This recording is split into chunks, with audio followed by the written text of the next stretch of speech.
Andrew, welcome to People in Legal. Thank you for having me. Well, actually, I should say Hutch, as everyone affectionately knows you.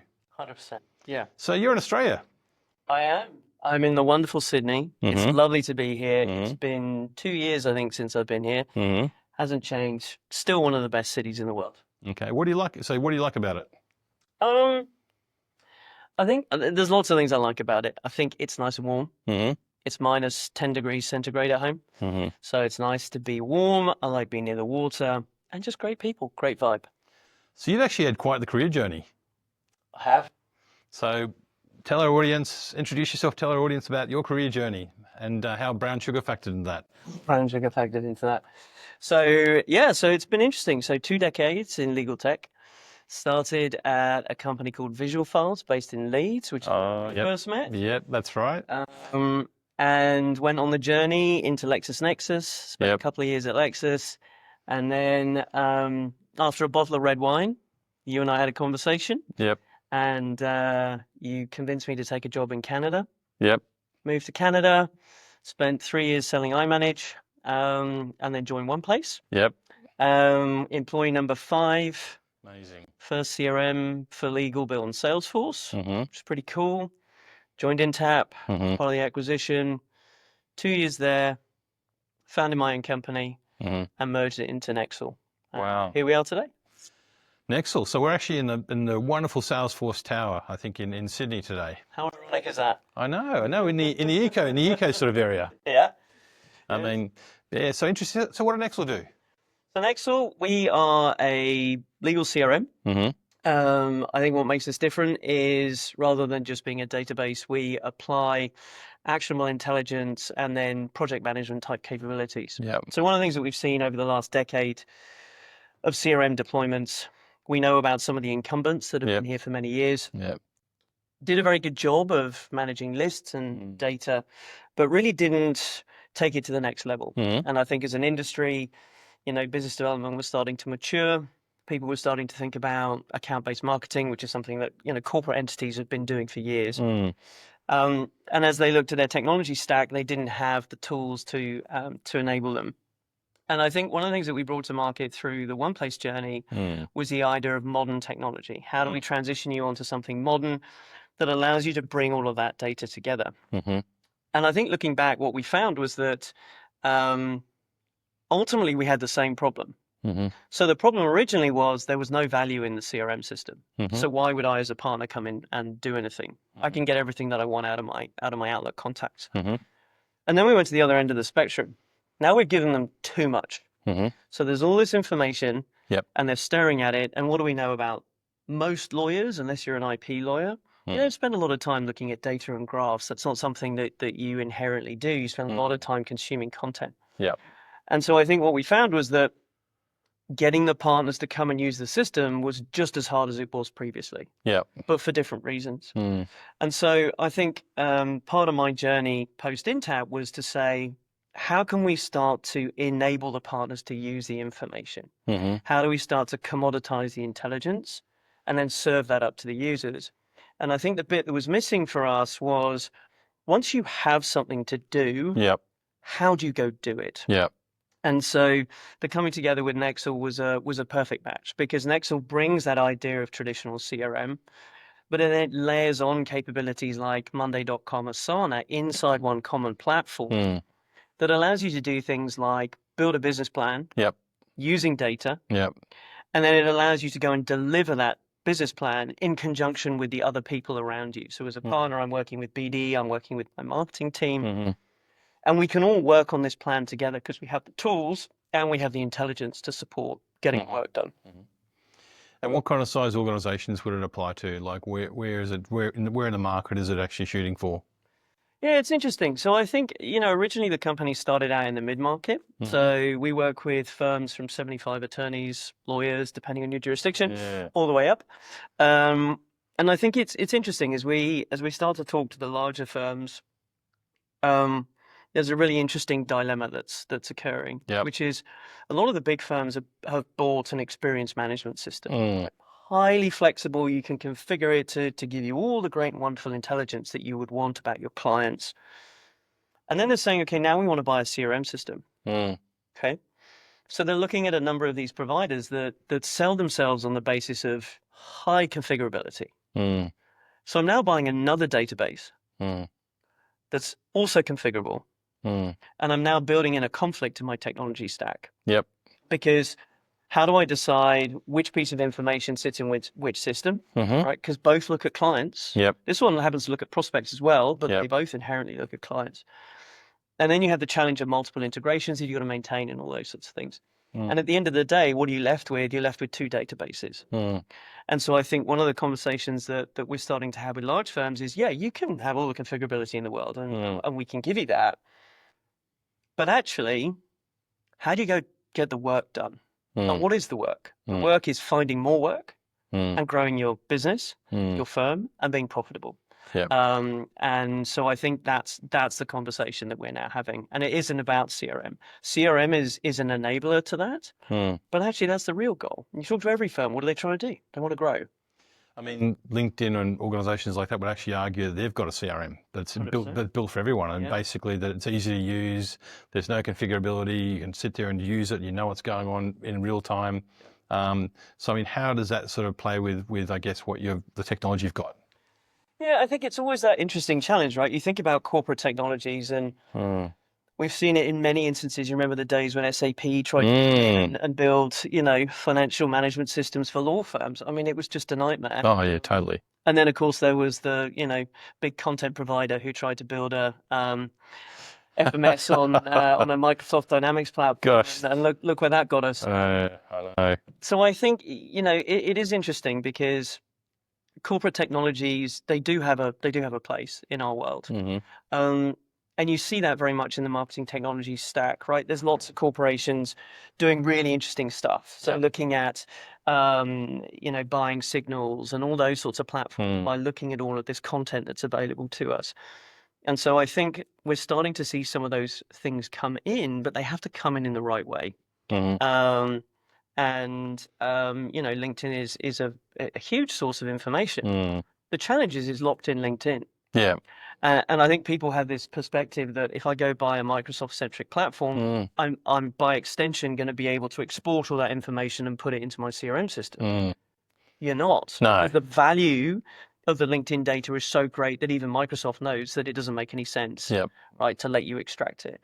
And so then it's it's a question of thinking about how do I use that information, right? And there are ways and means to use the information. You have to be careful. Obviously, there's some cases out against people who are doing stuff that they shouldn't be doing with LinkedIn data. But increasingly, there's more and more available, and it isn't just LinkedIn that can get you.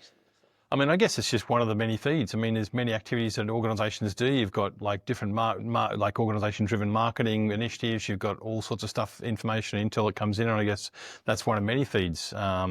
And I guess anybody who thinks that's their own personal CRM kind of is only seeing one part of it.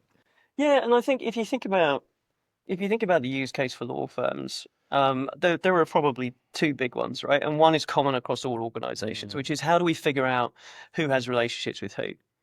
But here's something that's interesting. How many of the connections that you have on LinkedIn do you know personally? Enough to make an introduction, a warm introduction to me today. Gosh, I would say it's to answer without getting myself in trouble, a fraction. Right. Yeah. So when I moved to North America, I probably shouldn't tell this story, but I'll tell it anyway. We like those stories. I'm sitting in an apartment on the 36th floor in Toronto. I'm new in country. Sitting there watching TV. I have no network in the US. So what do? You get on LinkedIn. You do a filtered search. You say, show me all CIOs in law firms. Then you just start going through and you're saying, right, okay, connect. You won't get all of them, you get some of them. You start to build your network. So LinkedIn is a great source of information, but I also think that it's a challenging source of information. And so figuring out who you know is one use case. The really big one for law firms is who moved. Oh, totally. Right? I want to know that the GC of our client has just moved, and more importantly, I want to know that they just moved to a competitive law firm, right? And what's interesting is that information is increasingly becoming available. So we use some of those data sources to provide enrichment in our platform. So some of these people data sources. And so a friend of mine moved, she was the CMO at a firm in Boston. She moved to a firm in the South. And within a day, it's updated. Right. So that information is available. I don't have to rely on LinkedIn because there's now a plethora of organizations who are going out and capturing this information for me, and it's accessible. It's not locked inside. And I guess the great thing about professional services, there's always a press announcement. Particularly in senior people, they love telling about what's going on. 100%. Like always, so-and-so's moved from this place to this place. Yeah. Well, I think that's an interesting data source too. And the idea of unstructured information is something that's become more accessible with large language. Right? Historically, we remember the Google feeds, and how bad they were, because you just get everything. A fire hose of stuff. And so I think one of the things that we can start to do with large language now is we can start to interrogate some of these traditional external sources like news. And so now we can get even more information. Yeah. You have to be careful with it. Lots of people think that the large language is a silver bullet for everything. It has its challenges. I ran an AI agent on one of our clients, and it was one of these new technologies that's building, right? And it's like, oh, we can give you a corporate profile. Yeah. Great. So I tried it on one of our clients. And I wasn't really thinking about the client that I picked, but it turned out that the client that I picked has the same name as a city in the US. Wow. And the city in the US has a sizable manufacturing plant for a pharmaceutical company, and they had a biohazard event. And the AI, it wasn't smart enough to know that the two things were not connected. So in its summary, it said, such and such a law firm is struggling with this situation because of the biohazard leak related to this pharmaceutical company. Wow. And so people talk about unstructured, this magical technology that's going to suddenly unlock the unstructured information. It doesn't. Yes, but no. No. It's interesting. We actually had a really good chat with the CEO of Nexl last week. And basically one of the things that we sort of uncovered was, get this data into a shape. Take the unstructured data, structured data, and get into a nice old situation whereby you can get Gen AI and AI to go in there and query it. Because then you've got the structure you can work. So get all of your infrastructure right, then go for it. Yeah. Well, it's interesting, right? If you think about in the practice of law, right, there's a lot of technologies that are developing. And there is a stream of technologies that is all about how do we gather intelligence from our documents, right? So how do we interrogate the document management system so that we can extract value? And I've chatted to a number of people who are deploying these technologies. And I had sort of thought, this really is a silver bullet because there's so much rich intelligence inside the document management system that in our world we can use, right? Yep. Whether that be for experience, whether that be for understanding the clients in more detail. Yep. And the thing that they all said to me is think about the types of cases that those systems have focused on. They have typically focused on transactions. Yep. Why? Because the documents always look the same. Yep. And so, you're absolutely right. How do we start to get to that structured information? But again, it has its limitations. Yeah. And so we have to think carefully about that. But equally, the flip side to that is get your data in order. Well, exactly. I mean, that's it. And I guess what you've got is an offering whereby you can package the data, you can get people putting it in the right way, you can get the right sources connected to it and that sort of stuff. So it's a way of actually standardizing things. And also as well, I guess, maximizing the value you've got in your firm as well, because I mean, it comes back to what you said earlier. Yeah. Now, who knows who? Yeah. I mean, yes, LinkedIn's a source, but basically, what is the history? How have you dealt with these people in the past? Yeah. What's actually happened? Where things work? Where haven't they worked? Yeah. What kind of situations have you won and lost? Yeah. No, it's interesting, and I think when you talk about our platform, one of the things that's very important to us is that in essence whilst we're a CRM system, we're really building a sort of pseudo ecosystem and platform, right? So, changing a CRM system in a law firm is really hard for a whole variety of reasons. Yeah, and the biggest one is the partners have spent millions of dollars over 20, 30 years on legacy CRM systems, and they haven't seen any value. So if I come in and say, hey, let's have a conversation with a partnership about replacing a CRM system, that's a challenging conversation. Oh, totally. It's super high risk for CMOs. And so one of the things that we think about, to your point about data and bringing that together, is that actually just start there. Don't necessarily think about replacing the CRM system. Think about what your number one goal is. Your number one goal is to find opportunities to grow revenue. Yep. To find ways to cross-sell, to find ways to get into new clients. Yep. CRM is a function of that. Yep. But actually understanding what makes a good client, Yep. that's your finance system. Yeah. Right. So looking at what is if I take, say Apple's a client of ours, right, and they're a really good client. Let's look at what their cross practice coverage looks like. Let's look at how much revenue we generated in those different practices, and then look to see if there's a journey. So they came in at this practice, and then they went to this one and this one and this one, right? And then be able to look at that across all of our technology clients and say, here's our best pick. Yeah. Right. Here are the ones that we can go grow, and then let's build a plan around that, and then let's go deliver on that plan. Amazing. And let's use the data and the intelligence that we have, both from internal and external sources, to spark a conversation. Right. Because what do we know about partners? The biggest challenge they have is figuring out, how do I stay engaged? Yep. How do I be meaningful? How do I be proactive? And no disrespect to them, they're very focused on delivering the law. Yeah. Right? That is what they're there to do. Yep. Interpret and disseminate the law. Yep. That's their goal. And so part of what we think about is, don't necessarily rip out all your technology. Yep. Start by solving the real problem. And I was talking to a CMO recently, and she said, look, here's what I'm trying to do. My goal in 12 months is to be able to demonstrate that we move the needle on revenue. Great. How are we going to do that? We could deploy a CRM system, or we could deploy relationship management, build data. We could connect it to your finance data. Now we've got a data pool. Let's analyze that data, and let's use that to figure out, where do you place your chips? How do you help the partners maximize their opportunity in a 12-month window? Right. And that's actually something that Nexl does. 100%. Fantastic. Okay, so you're actually going there from a data-first point of view. Data, yeah, my accent. My accent, yeah. But you're going there from data-first point of view, and that's really what you're doing. You're actually saying, guys, get your data in order first. Yeah. Let's go and see what you've already got and just figure out what that looks like, so we can actually get some quick wins. And then work with firms to think about, how do you build a technology stack that's data first? Right? Because I'll give you an example. The amount of law firms that build a website and they don't connect the experience on their website back to a matter is significant. Yep. Now, why is that important?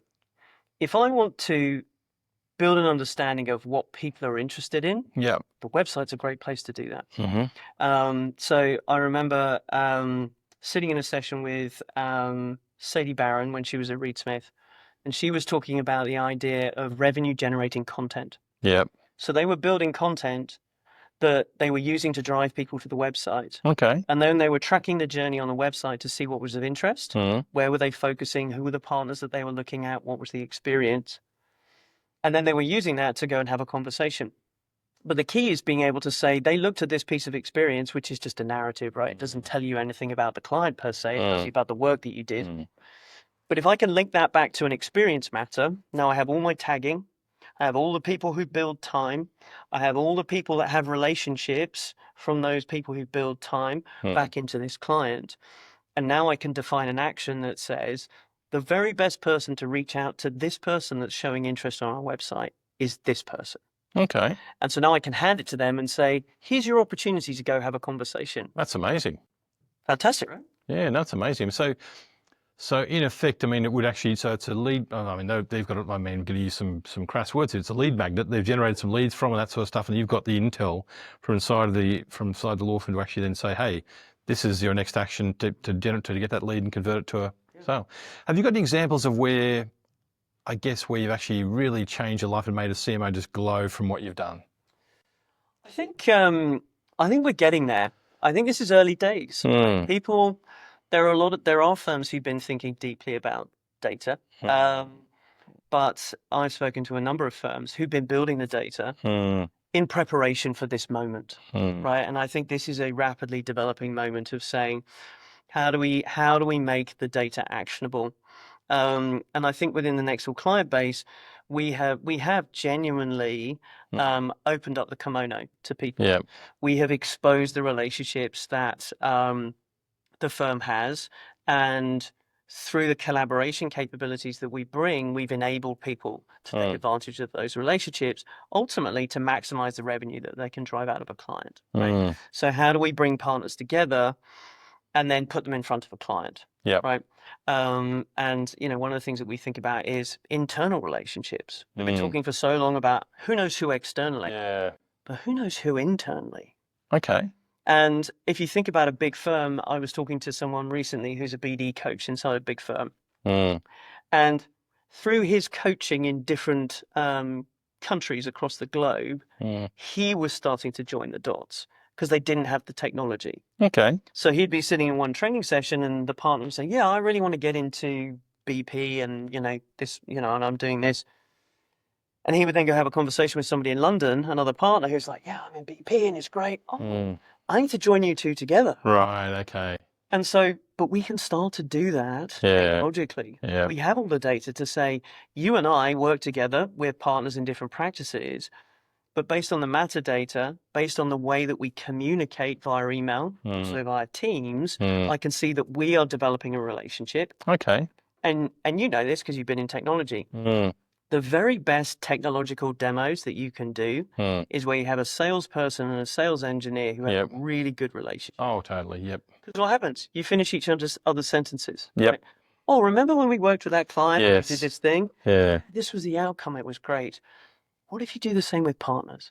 Two partners who really know each other, who worked on matters together in a room with a client where one partner is generating revenue and one partner is looking to generate revenue. Okay. The outcome of that meeting is going to be way more compelling because the conversation's going to be integrated and they're going to be talking together about their experiences. So you can create a dream team to put in front of a client. 100%.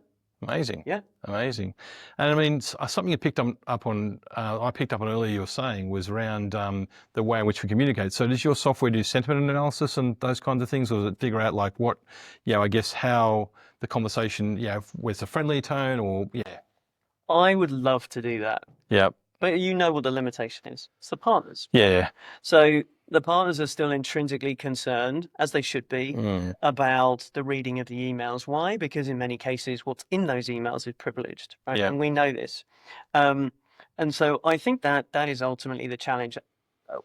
Could we get to a world where we could start to do that? Yeah. Potentially. I think, the sort of security issues that we constantly see at the moment is detrimental to that because, you're putting it in an environment, there are concerns and all those sorts of things. But I think if you could start to do it, absolutely, right? You could start to really figure out how people are feeling. And it's interesting, I talk to CMOs all the time about client satisfaction. What surveys do you do? Do you go out and talk to your clients? We would love to. The partners won't let us. Wow. Okay. Why? Because the partners don't want the feedback. Why? Because I am the expert. I am the very best person to look after you based on the problem that you have. And you should be grateful that I worked with you. My question on that one would be, how can you ever get better? How can you ever actually evolve your service? How can you ever get provoked? Because I think to myself with the speed at which AI is moving and the way in which legal services are changing around the world, how is it that you could ignore that kind of feedback? So I'll give you a real life example. I was talking to a guy who was the head of legal for a very large international bank. And we were talking about his experiences of working with law firms. And he said, look, let me give you an example from another service provider. So we talked about their annual audit. So every year they have to do an audit. Every year they work with one of the big four and they go through the whole audit process. Complete nightmare, headache, tons of work. And he said, what happened was they do the audit, they finish the audit, submit all the paperwork, everything's signed off. Yep. The accounting firm would then spend anywhere between 50 and 100 hours interviewing every single person who was involved in that piece of work. They would write a report and they would summarize what was good, what was bad. What are we going to do next time to improve the experience of delivering the audit? Yep. And then they would come and present that back. Yep. And they would say, here are our findings. Here's what we're going to do next time. Yep. Oh, great. Yes. Call us in 6 months' time. Spending similar amounts of money with law firms. Matter was done. Crickets. Wow. Wouldn't hear a peep from the law firms. And this is one of the largest financial institutions in the world. Wow. And that was the experience that they were having. And it was interesting because we got talking about a whole bunch of stuff as a sort of follow-on from this. And we got to the end of the call and he said, this call has been so fascinating because you have explained from the inside why I had some of the experiences that I had working with law firms. Wow. Yeah. Profound. I mean, so I'm just flabbergasted because you want to know what your clients actually think. Of course you do. Yeah. You want to act on it. Yep. Yeah. Yep. I mean, have you seen firms that have actually that are really just jumping on this and grabbing the feedback and taking it on it and improving their services? Yeah, so I think there are firms, and I think that it sits in two camps. So I think that there are firms that have managed to find a collection of partners who are willing. Yeah. And that's always the key, right? How do you get the partners on board? And then there are firms that just have that as a culture. And what's interesting is that tends to be some of the more recently formed firms. So some of these breakaway firms where they see the importance of client satisfaction. They see the importance of using technology, the importance of maintaining relationships and all those sorts of things. And so I think it is slowly starting to change. Yeah. But there's still a long way to go. Yeah. Yeah. Well, I mean, it sounds like a pretty interesting journey you guys are on. It sounds like that. I really like the data first way that you're actually approaching things. Nexl it seems like a really fast growing company. You guys have got some great press out there and some great wins that I'm hearing about. So good things for the marketplace. But yeah, I mean, always a pleasure to see you. I hope you enjoy the rest of your time in Sydney. So thanks again, Andrew. Thanks so much. Great to see you. Thanks.